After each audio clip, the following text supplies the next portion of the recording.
केंद्रक। केंद्रक आ जाए तो इसको अच्छे से पढ़िएगा बच्चों, क्योंकि अगर इसको स्किप किए हैं तो आपका सेल स्किप हो जाएगा।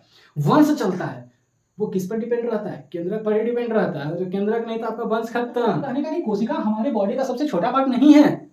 हमारे बॉडी का सबसे छोटा पार्ट देखिए, इसके अंदर बहुत सारे कोशिका के अंदर भी पार्ट हैं, तो वो फिर कहाँ गया? मतलब वो हमारी बॉडी का क्या है? सबसे छोटा पार्ट। समझने वाला बात है कि ये जो प्लांट है, ये भगवान भी बहुत बड़ा यूनिवर्सिटी से पढ़ के आए थे कि किसमें क्या जरूरत होगा, वो एकदम सब कुछ एकदम फिक्स वे में, प्रॉपर वे में सब कुछ सेपरेटली क्या किए, वो फंक्शन जो सपोर्ट देता है वो अंतःप्रदवी जालिका, एंडोप्लाज्मिक रेटिकुलम, और इस अंतःप्रदवी जालिका एंडोप्लाज्मिक रेटिकुलम को skeleton of the cell. Vacuoles जो होता है प्लांट में एक तरह का काम करता है स्टोर करने का। क्या स्टोर करने का? तो फूड और वाटर। अब ऐसा तो नहीं है कि आप जाते हैं, आपके अगर जो आसपास कोई पेड़ है तो उसको जाते हैं खाना खिलाने कि ये पेड़ तुम सुबह से भूखा है, ऐसा करो ना, तुम खीर खा लो, सेवई खा लो, या मेरे यहाँ लिट्टी बनाए तुम लिट्टी खा लो। आप लोग जाते हैं करने? नहीं जाते। आप पानी लेकर जाते हैं, जो पेड़ पौधा है, अगर जो छोटा पौधा है तो उसमें टाइम से पानी देते हैं।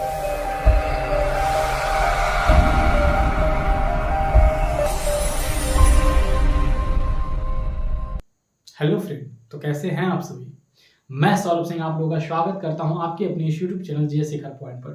तो दोस्तों, मुझे पता है, मुझे उम्मीद है कि आप लोग का पढ़ाई काफ़ी बेहतर ढंग से चल रहा होगा। आप लोग अपना पढ़ाई में अपना 100% दे रहे होंगे। उसी पढ़ाई को और रफ्तार लाने के लिए आपके सामने हम लोग लगातार अपने जीएस शिखर पॉइंट के चैनल पर लगातार कंटिन्यू क्लास हम दे रहे हैं, और मुझे पता है कि आप लोग उसे अच्छे ढंग से कर रहे होंगे। तो उसी टॉपिक को और आगे बढ़ाते हुए हम देखते हैं बच्चों कि कल जो मेरा इसके पहले का जो लेक्चर था वो बायोलॉजी का पहला लेक्चर था, और उसमें हमने सेल के बारे में, जो 9th क्लास का सेल टॉपिक है, बायोलॉजी का जो पहला चैप्टर है सेल है, और उस सेल में हम लोग बहुत सारे बेसिक पॉइंट को देखे थे। बायोलॉजी को समझे थे कि बायोलॉजी किसको कहते हैं, बायोलॉजी के शब्द के जनक कौन है, बायोलॉजी को कितने पार्ट में पढ़ते हैं, बायोलॉजी में हमको पढ़ना क्या होता है, अगर सेल है तो सेल हम कहते किसको हैं, इन सभी तमाम चीज़ों को हम लोग देख चुके थे। और उसी सेल टॉपिक में जैसा कि हम बताए थे कि सेल को हम लोग क्या कहते हैं, यूनिट ऑफ लाइफ कहते हैं।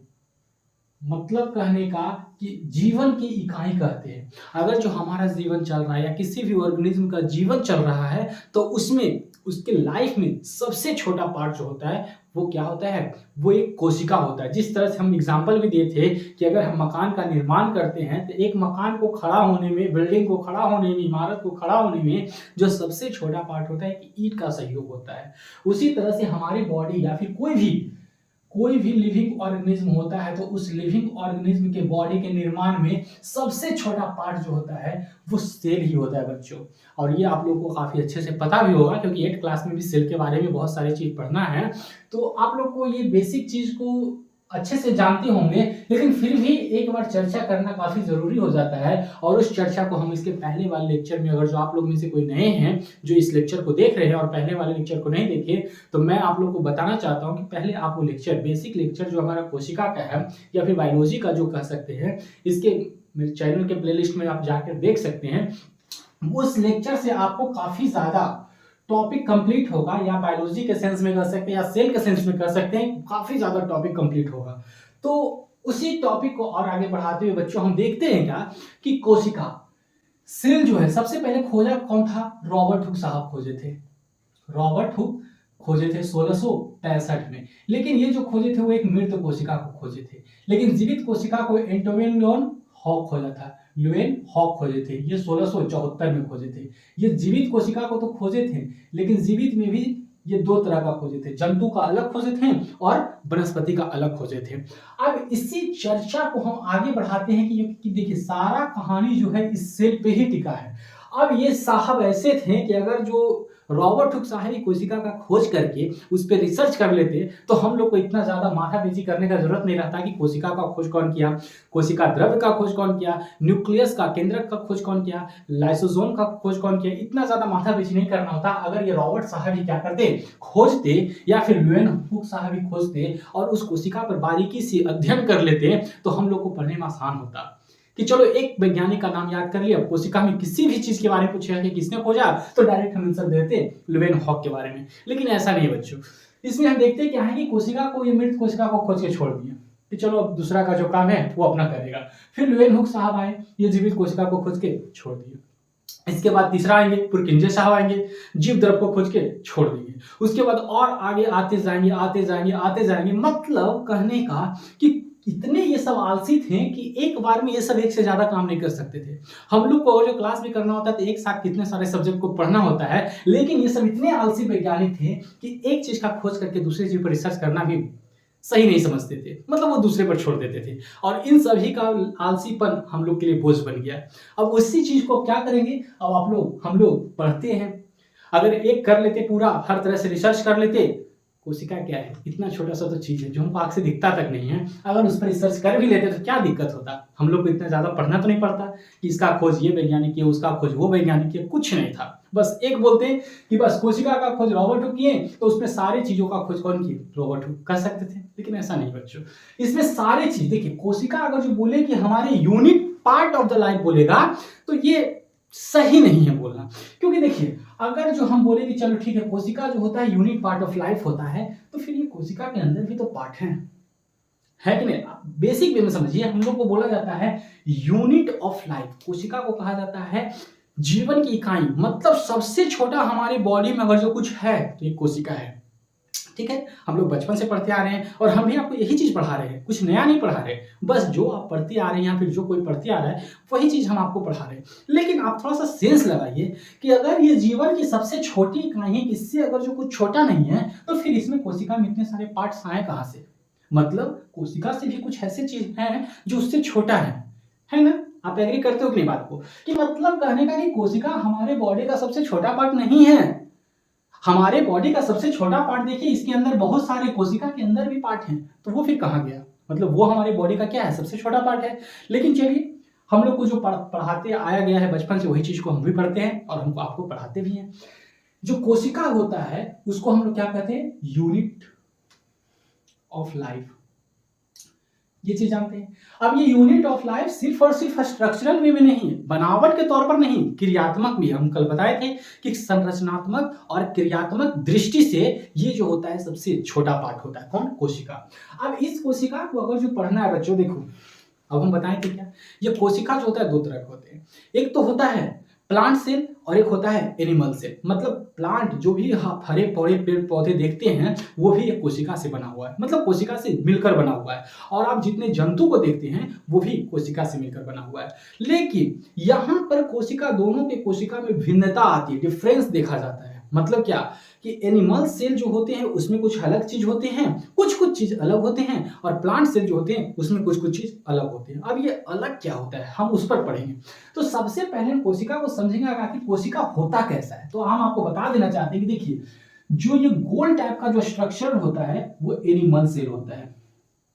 एनिमल सेल मतलब जंतु कोशिका। और ये आयताकार जो सेल होता है वो प्लांट सेल होता है। प्लांट सेल यानी वनस्पति कोशिका।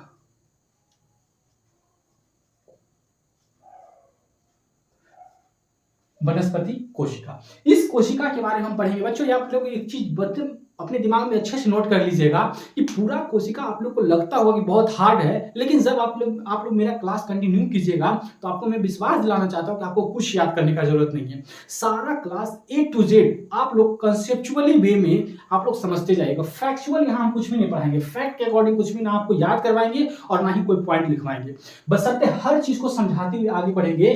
और आप लोग खुद लास्ट क्लास, जिस दिन मेरा लास्ट क्लास होगा सेल का, उस दिन आप खुद जज कर लीजिएगा कि हाँ इसमें अब मेरे लिए कोई भी नया चीज नहीं है, सब कुछ पढ़ा दिया गया है। ठीक है, अब हम समझते हैं कि कोशिका, अब इस कोशिका पे ही तो सारा चर्चा चलेगा।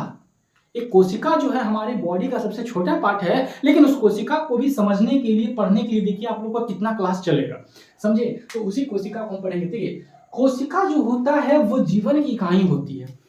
क्लियर है, मतलब जंतु में अलग कोशिका होता है और प्लांट में अलग कोशिका होता है, क्योंकि देखिए दोनों का फंक्शन अलग। अगर जो फंक्शन अलग है तो जाहिर सी बात है कोशिका भी अलग होगा। प्लांट में का फंक्शन अलग है, एनिमल का फंक्शन अलग है, तो दोनों में, कोशिका में भी तो भिन्नता पाया जाएगा। तो वही भिन्नता को हम लोग यहाँ पढ़ेंगे कि क्या ऐसा सेल का पार्ट होता है जो दोनों में पाया जाता है, एनिमल सेल में भी और प्लांट सेल में। और क्या ऐसा चीज होता है जो सिर्फ और सिर्फ एनिमल सेल में पाया जाता है, और कौन सा ऐसा चीज होता है जो सिर्फ और सिर्फ प्लांट सेल में पाया जाता है। बस इसको आप लोग जज कर लिए, समझिए आपका कोशिका 70% क्लियर हो गया। तो इसी को हम लोग समझते हैं। देखिए बच्चों, कोशिका को आसान भाषा में समझने के लिए अगर मान लिया जाए कि ये रफली वे में अगर जो फिगर पारे तो ये कोशिका है, ये कोशिका हुआ, कोशिका तो ये पूरा हो गया, ये कोशिका हम क्या करेंगे, इसको पूरे को हम सेल कहेंगे, कोशिका कहेंगे। लेकिन ये सेल को आसान भाषा में समझने के लिए 3 पार्ट में बांटा गया। सबसे पहले ये आउटर लेयर, आउटर लेयर को हम लोग बोलते हैं कोशिका झिल्ली, कोशिका झिल्ली, जिसको सेल मेम्ब्रेन भी कहते हैं इंग्लिश में, और प्लाज्मा मेम्ब्रेन भी कहा जाता है, प्लाज्मा मेम्ब्रेन कहा जाता है। पहला पार्ट ये, देखिए कोशिका को आसानी में समझने के लिए हम पार्ट बाय पार्ट बांट रहे हैं।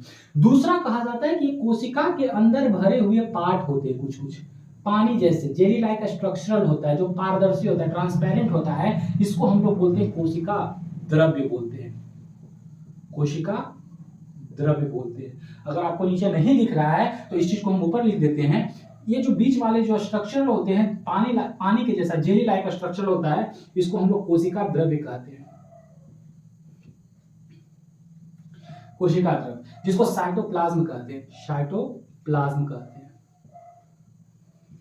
अब एक ऐसा स्ट्रक्चरल होता है, एक तो आप लोग समझिए कोशिका झिल्ली, जो आउटर लेयर होता है कोशिका को, उसको कोशिका झिल्ली कहते हैं। जो कोशिका के बीच में क्या होता है, उपस्थित होता है जेली लाइक स्ट्रक्चर, उसको कोशिका द्रव्य कहते हैं। और तीसरा ये बीच में जो ये गोल जैसा आपको दिख रहा है, इसको हम लोग न्यूक्लियस कहते हैं, न्यूक्लियस मतलब कहने का ऐसा हिंदी वर्ड जो होता है केंद्रक होता है, केंद्रक। तो इसी देखिए कोशिका को आसानी भाषा में समझने के लिए हम इसको 3 पार्ट में बांटते हैं। सबसे पहला पार्ट को कोशिका झिल्ली कहा जाता है, दूसरे पार्ट को कोशिका द्रव्य कहा जाता है, और तीसरे पार्ट को न्यूक्लियस कहा जाता है। इसी को हम यहाँ पर बांटिए।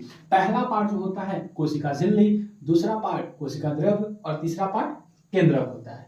अब इसका अगर जो इंग्लिश बोलिएगा तो इंग्लिश हम बता दिए हैं कि इसको हम लोग प्लाज्मा मेम्ब्रेन कहते हैं, प्लाज्मा मेम्ब्रेन कहते हैं। कोशिका द्रव्य को साइटोप्लाज्म कहते हैं, साइटोप्लाज्म कहते हैं, और केंद्रक को न्यूक्लियस कहते हैं। ये 3 पार्ट बांटे। लेकिन बच्चों यहाँ पे भी हम देखते हैं क्या कि कोशिका झिल्ली का भी बहुत सारा पार्ट होता है। कोशिका द्रव्य जो होता है, हमारे जो बीच में जेली लाइक स्ट्रक्चर होता है, इसमें छोटे छोटे पार्ट्स होते हैं, कोशिका के कुछ पार्ट्स होते हैं। यही हमारा सबसे इंपॉर्टेंट पॉइंट है। अगर जो इसको समझ गए तो समझिए कि कोशिका फिर अधिकतर समझ गए। लेकिन ये हमारे टीचिंग के लिए, मतलब हमारी जो पढ़ाई होता है, इसके लिए ये अध्ययन करना बहुत जरूरी होता है। लेकिन कोशिका को बोले कि कोशिका के लिए सबसे ज्यादा जरूरी चीज क्या होता है, ये केंद्रक का जो पार्ट होता है ना, वो जरूरी होता है।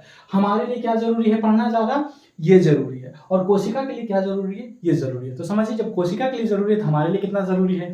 तो मतलब पढ़ना तो ओवरऑल बच्चों सब कुछ है, लेकिन बस एक वे में हम बताएं क्या कि देखिए इसको अगर जो समझ गए तो आप अधिकतर पार्ट्स को समझ गए, क्योंकि आप देख रहे हैं कितना ज्यादा इसका नंबर ऑफ पॉइंट है।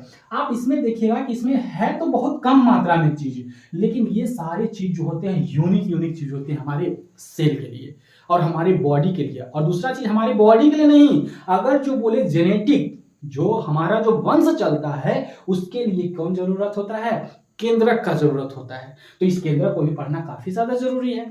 ठीक है, अब देखते हैं बच्चों, कोशिका झिल्ली जो होता है ये आउटर लेयर होता है, नो डाउट इसमें आप लोग समझ भी गए होंगे। ये आउटर लेयर के जो होता है कोशिका झिल्ली, इसको भी हम 2 पार्ट में बांटते हैं, एक कोशिका झिल्ली और एक कोशिका भित्ति। अब ये कोशिका झिल्ली कोशिका भित्ति का क्या होता है, जब हम सेल के डायग्राम को जब पढ़ेंगे तब वहां बारीकी से एक एक करके अच्छे से आपको सब कुछ बताएंगे। और हम आपको पहले ही बता दिए हैं कि आपको पूरे सेल का टॉपिक खत्म हो जाएगा, लेकिन आपको कुछ याद करना नहीं होगा।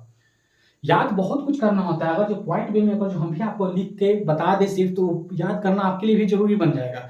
लेकिन हम इतना अच्छे से इसको समझा के अरेंज करके बताएंगे कि आपको खुद फील हो जाएगा कि इससे इजी टॉपिक कुछ भी नहीं है। तो बस आप लोग बशर्ते कि एकदम कंटिन्यू क्लास जहां तक आपका चलता है वहां तक आप लोग कंटिन्यू कीजिएगा, फिर आप लोग अच्छे से जज कीजिएगा।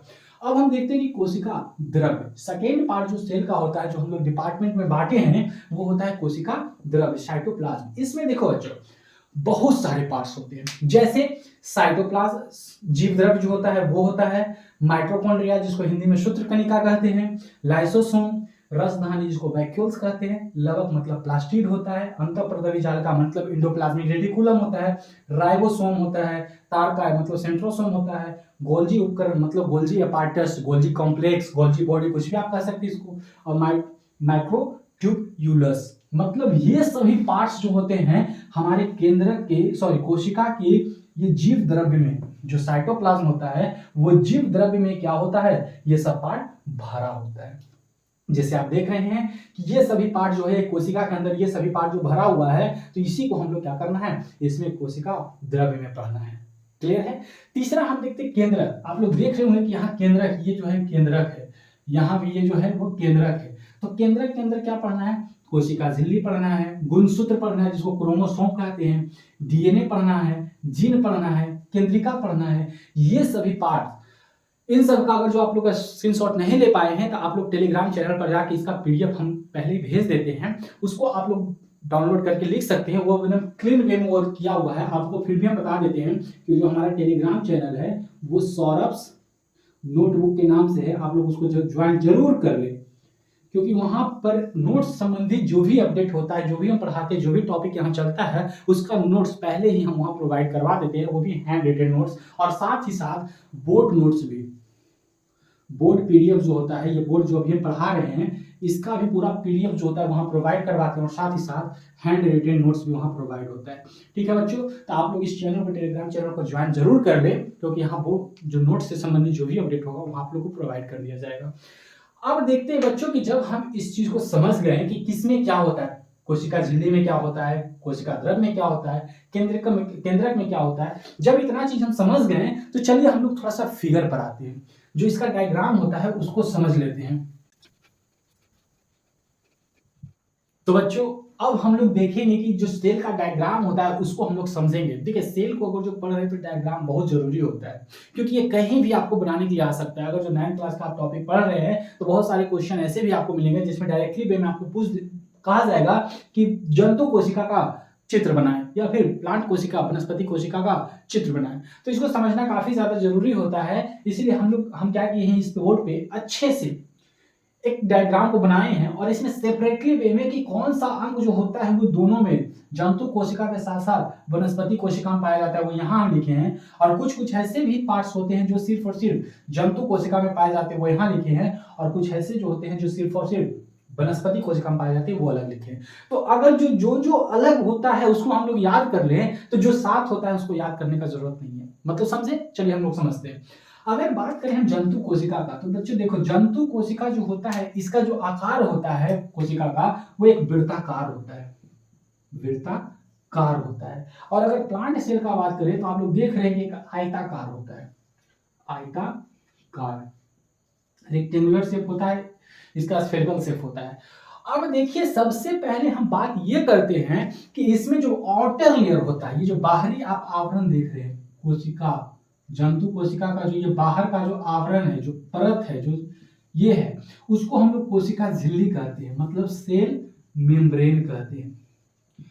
अब ये जो होता है जंतु कोशिका में बाहर होता है, लेकिन पादप कोशिका जो वनस्पति कोशिका होता है इसमें ये बाहर नहीं मौजूद होता है, ये अंदर मौजूद होता है। और अंदर भी कहाँ, तो देखिए सबसे पहले हम बता दें कि जंतु कोशिका में नहीं बल्कि वनस्पति कोशिका में सबसे बाहरी स्ट्रक्चर जो होता है वो कोशिका भित्ति का होता है, जिसको आप लोग हिंदी में, इंग्लिश में सेल वॉल कहते हैं। इसके बारे में तो आप लोग जानते भी होंगे कि कोशिका, जो वनस्पति कोशिका का जो सबसे बाहरी पार्ट होता है उसको हम लोग कोशिका भित्ति कहते हैं, और जंतु कोशिका का जो सबसे बाहरी पार्ट होता है उसको हम लोग कोशिका झिल्ली कहते हैं। अब ऐसा नहीं कि कोशिका झिल्ली सिर्फ और सिर्फ जंतु कोशिका में ही होता है, ये कोशिका झिल्ली वनस्पति कोशिका में भी होता है, लेकिन वो कोशिका भित्ति के अंदर आप लोग जो ब्लू वाला पार्ट देख रहे हैं, जो ये ब्लू वाला पार्ट है, ये कोशिका झिल्ली है, कोशिका झिल्ली है। लेकिन ये होता क्या है कि कोशिका झिल्ली जंतु कोशिका में अंदर होता है, अंदर किसके, तो कोशिका भित्ति के, लेकिन जंतु कोशिका में कोशिका झिल्ली बाहर मौजूद होता है। क्लियर है, सबसे पहला डिफरेंस ये हुआ, होता कोशिका झिल्ली दोनों में है, लेकिन इसमें बाहर और उसमें अंदर। उसमें बाहर कौन होता है फिर, तो उसमें बाहर होता है कोशिका भित्ति होता है। क्लियर है। अब हम कुछ कुछ बात ऐसे करते हैं जो दोनों मौजूद होता है। तो सबसे पहला राइबोसोम, आपको पता है बच्चों कि ये राइबोसोम, अभी हम इन सब के बारे में डिटेल में चर्चा करेंगे, अभी बस एक वे में हम लोग फ्लो में क्या करते हैं, इस पर बताते हुए आगे बढ़ते हैं कि राइबोसोम जो होता है वो प्रोटीन का निर्माण करता है, प्रोटीन का संश्लेषण करता है। और ये राइबोसोम प्रोटीन का जरूरत जो होता है प्लांट में भी होता है और एनिमल में भी होता है। तो जब दोनों में जरूरत होता है प्रोटीन का, तो राइबोसोम भी किस में रहेगा? दोनों में रहेगा। दूसरा चीज, अंतःप्रदवी जालिका। अब ये अंतःप्रदवी जालिका को इंग्लिश में एंडोप्लाज्मिक रेटिकुलम कहते हैं। अब जिस तरह से आप देख रहे हैं कि हमको खड़ा रहने के लिए हमारे शरीर में क्या है? दो चीजें, एक मांस है और दूसरा हड्डी है। अगर जो हड्डी को हम क्या करें, जो स्केलेटन हमारा होता है, कंकाल तंत्र होता है, उसको अगर जो हम अपने शरीर से निकाल दें तो मांस का एक क्या बन जाएगा? इस तरह से हम खड़े नहीं रह पाएंगे, बस पूरे जो मांस है हमारा, मांसपेशियां जो है एक तरह से सिकुड़ कर हो जाएगा।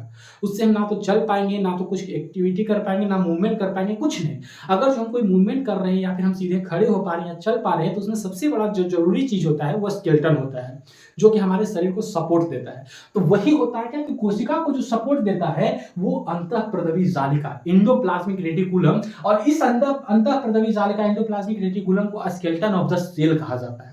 मतलब जिस तरह से हमारे बॉडी का जो स्केलेटन होता है जो हमको सपोर्ट करता है, उसी तरह से ये अंतःप्रदवी जालिका भी सेल को सपोर्ट करता है, सेल को उसका आकार बनाए रखने में मदद करता है। तो सोचिए कि ये जो स्केलेटन होता है, ऐसा तो नहीं कि सिर्फ और सिर्फ जंतु कोशिका को जरूरत होता है, ये तो प्लांट कोशिका को भी जरूरत होता है। तो इस तरह से आप समझ सकते हैं कि हाँ, जरूरत किसको किस चीज का होता है।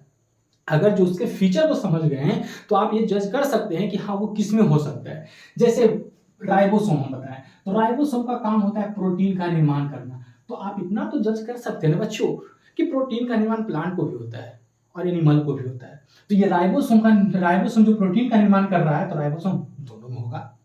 इतना तो क्लियर है। अगर जो हमारा बॉडी को सपोर्ट देने वाला स्केलेटन है, उसी तरह सेल का स्केलेटन अंतःप्रदवी जालिका को कहते हैं, तो ये स्केलेटन तो दोनों की जरूरत होगा, प्लांट को और एज वेल एज एनिमल को होगा। तो ये भी किस में होगा? प्लांट प्लस एनिमल में। राइबोसोम भी प्लांट प्लस एनिमल में होगा। अब देखते हैं रसधानी। ये रसधानी होता क्या है? तो रसधानी को हम लोग स्टोर रूम कहते हैं। ये रसधानी जो प्लांट में होता है ये बड़ा होता है और एनिमल में जो होता है छोटा होता है। सबसे पहला बेसिक डिफरेंस जो यही होता है कि रसधानी होता दोनों में है, लेकिन जो प्लांट में रसधानी होता है वो लगभग 90% एरिया को कवर करता है। सेल के 90% एरिया को रसधानी वैक्यूल्स जो होता है वो कवर करता है, लेकिन प्लांट में एनिमल में इतने बड़े नहीं होते, इसमें एनिमल में छोटे होते हैं। ठीक है, अब देखते हैं कि इसका जरूरत क्या होता है।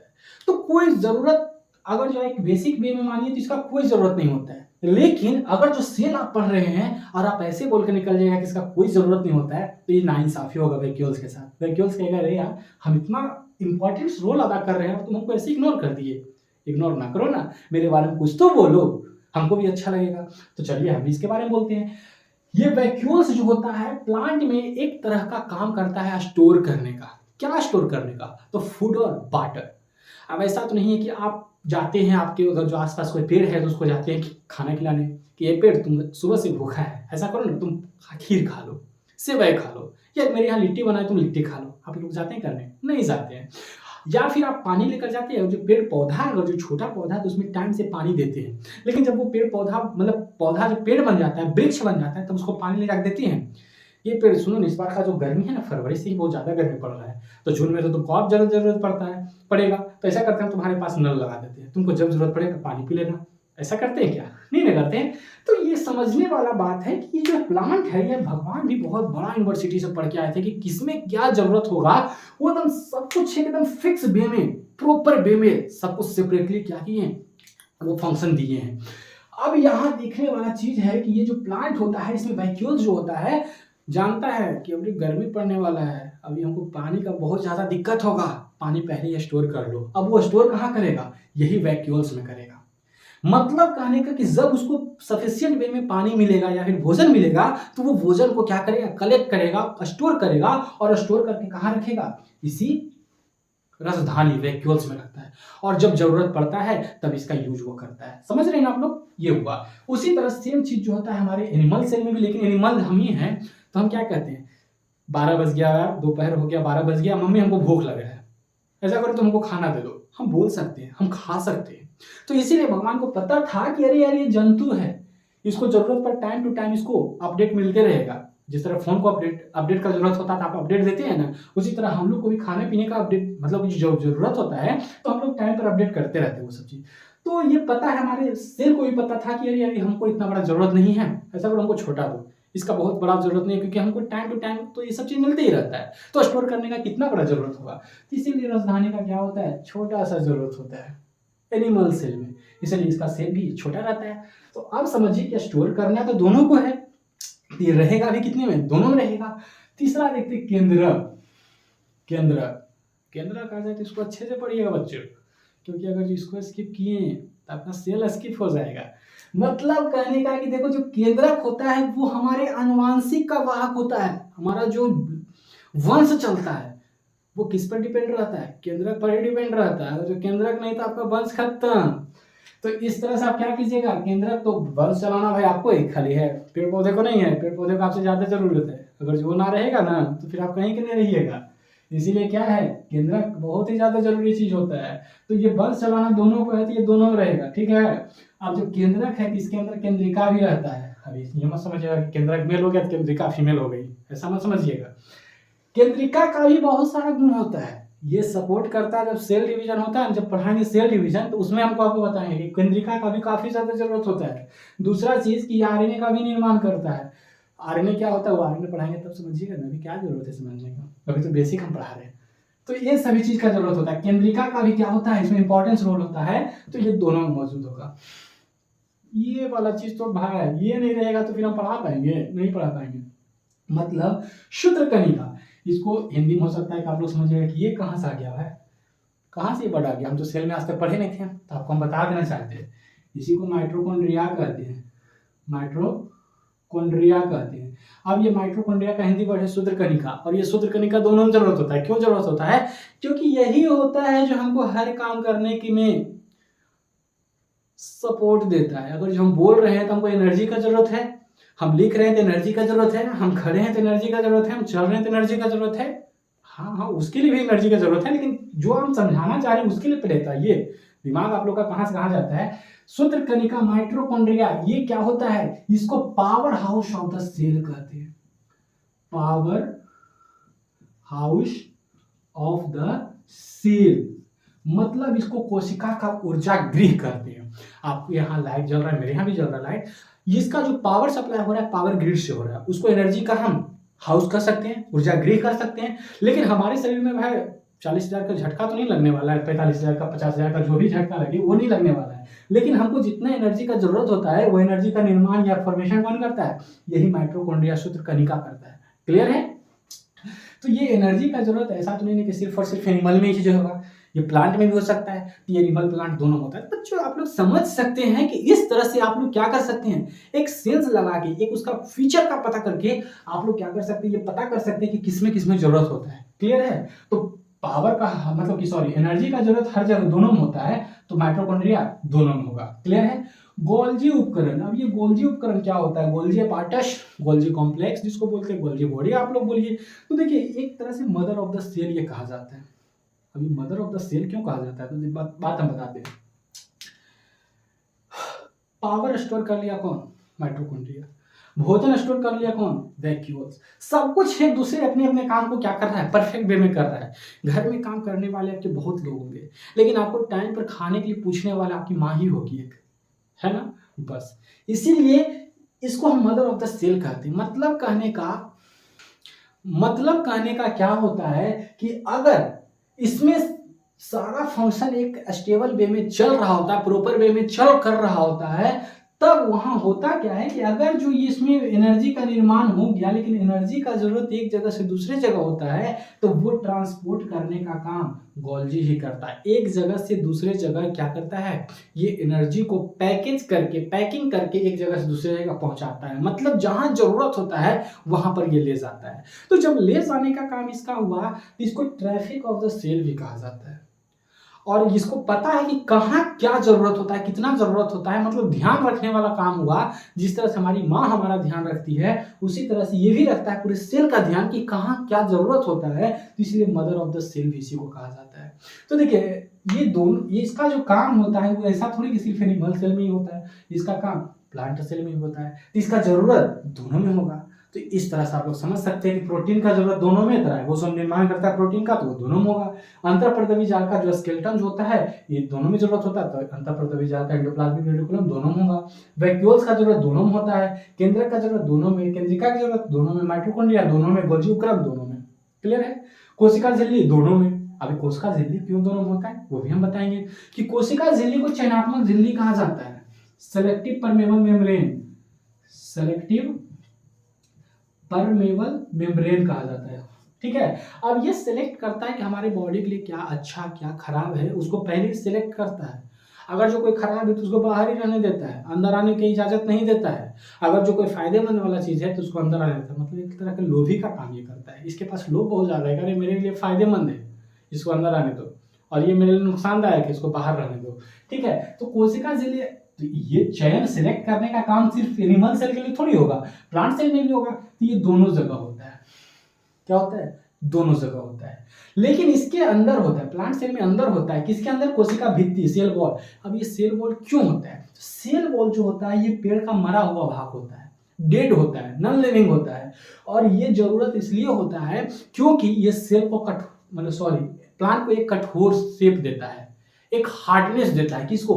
प्लांट को देता है। अब इसी के कोशिका भित्ति के वजह से, जो सेलुलोज का बना होता है, कोशिका भित्ति के वजह से ही क्या होता है, प्लांट जो होता है एक हार्ड रूप धारण करता है, बहुत ही कड़ा होता है। ठीक है, अगर जो ये कड़ा नहीं होता, सिर्फ सेल मेम्ब्रेन का ही बना होता है ना, तो इंसान इतना लोभी है कि इसको आराम से जाता, तोड़ता, लेके चलाता। देखते हैं हमारा जो सेल मेम्ब्रेन का बना होता है किस तरह का एकदम लचीलापन होता है ना। उसी तरह अगर जो ये सेल वॉल नहीं होता प्लांट में, तो उसका भी बॉडी कैसा होता है? हमारे जैसा होता है। ये देखिए, देख रहे हैं? यहाँ देखिए। ठीक है, तो ये कोशिका भित्ति हुआ। कोशिका भित्ति जो होता है हार्डनेस देता है। तो ये जरूरत सिर्फ और सिर्फ किसमें है? प्लांट में होता है। तो ये प्लांट में ही जरूरत है, एनिमल में नहीं होता है। अब देखिए एक होता है यहाँ पर लवक, हम लिखे होंगे, कहीं लिखे कि नहीं? लवक लिखे। देखिए लवक, ये लवक क्या होता है? ये लवक को इंग्लिश में प्लास्टिड कहा जाता है।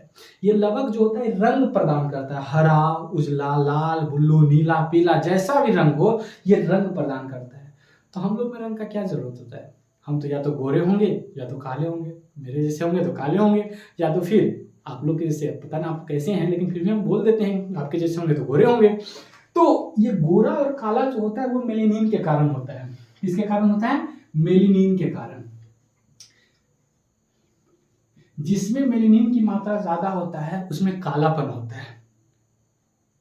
मतलब आप लोग ऐसे क्या देख रहे हैं? है मेरे अंदर मेलेनिन की मात्रा है, हम जानते हैं, हम समझते हैं, आप लोग इस तरह से मत देखिए। ठीक है, मेलेनिन होता है। तिल का जो निर्माण होता है वो भी किसके कारण होता है? तिल, देखिए इस तरह, जैसे मेरे यहाँ पर तिल है, वो तिल का निर्माण किसके कारण होता है? मेलेनिन के कारण ही होता है। लेकिन ये मेलेनिन का भी बहुत बड़ा फायदा होता है। बीमारियों का क्या करता है? अगर जो कोई बीमारी होता है या फिर कोई वैसा हमारे शरीर के लिए खराब जो होता है उससे हमारा रक्षा करता है। अब आप लोग बोलिए, बड़ा खराब नजर से मेरे तरफ देख रहे थे, अब बोलिए तो हमारा जो है शरीर वो एक तरह से सुरक्षात्मक दृष्टि से क्या करता है? एक सुरक्षा का काम करता है। मेलेनिन जो होता है हमारे शरीर के लिए सुरक्षा का काम करता है, जिसके अंदर नहीं हो आप समझते रहिए। ठीक है, अब देखिए कि ये लवक जो होता है, लवक रंग प्रदान करता है। तो रंग किसमें जरूरत होता है? प्लांट में। लाल फूल, पीला फूल, ब्लू फूल, उजला फूल होता है ना, हरा पत्ता, ये सब सारा रंग का जरूरत प्लांट में होता है। तो लवक भी कहाँ रहेगा? प्लांट में ही रहेगा। एनिमल को जरूरत नहीं होता है, यहाँ नहीं रहेगा। अगला चीज हम देखते हैं क्या? टोनोप्लास्ट। टोनोप्लास्ट कोई पार्ट नहीं होता है, प्लांट सेल का कोई पार्ट नहीं होता है, बस ये जो वैक्यूल्स है, ये वैक्यूल्स का जो आउटर लेयर होता है इसी को हम लोग टोनोप्लास्ट कहते हैं। तो बच्चों बस आज यहीं तक रहने देते हैं। मैं उम्मीद करता हूं कि आप लोग को लेक्चर अच्छे से समझ में आया होगा। अगर फिर भी इतना समझने के बाद भी, समझाने के बाद भी अगर कहीं भी आप लोग को दिक्कत है तो कमेंट बॉक्स में जरूर आप लोग बोलिएगा, फिर से हम इसको रिपीट जरूर करवाएंगे। ठीक है बच्चों, आप लोग को लेक्चर कैसा लगा कमेंट बॉक्स में जरूर बताइएगा। और आप लोग में से कोई भी अगर टेलीग्राम चैनल ज्वाइन नहीं किया तो टेलीग्राम चैनल को ज्वाइन जरूर करें, क्योंकि अगर आप पढ़ रहे हैं और नोट्स आपके पास अगर जो मिल जाए तब तो उसको कहते हैं कि सोने पे सुहागा हो जाना, वही हो जाएगा। तो आपको जो नोट्स इस टॉपिक का मिलेगा वो मेरे टेलीग्राम चैनल पे ही मिलेगा, तो आप लोग ज्वाइन जरूर करें। और दूसरी बात, क्या दूसरी बात? कुछ नहीं, बस अगर वीडियो अच्छा लगा तो सब जैसे हर वीडियो में बोलते हैं वैसे इस वीडियो में भी बोलेंगे कि लाइक करें, कमेंट करें, शेयर करें। और अभी तक आप लोग अगर जो चैनल को सब्सक्राइब नहीं किए हैं तो चैनल को जरूर सब्सक्राइब करें। थैंक यू बच्चों, मिलते हैं फिर नेक्स्ट वीडियो में।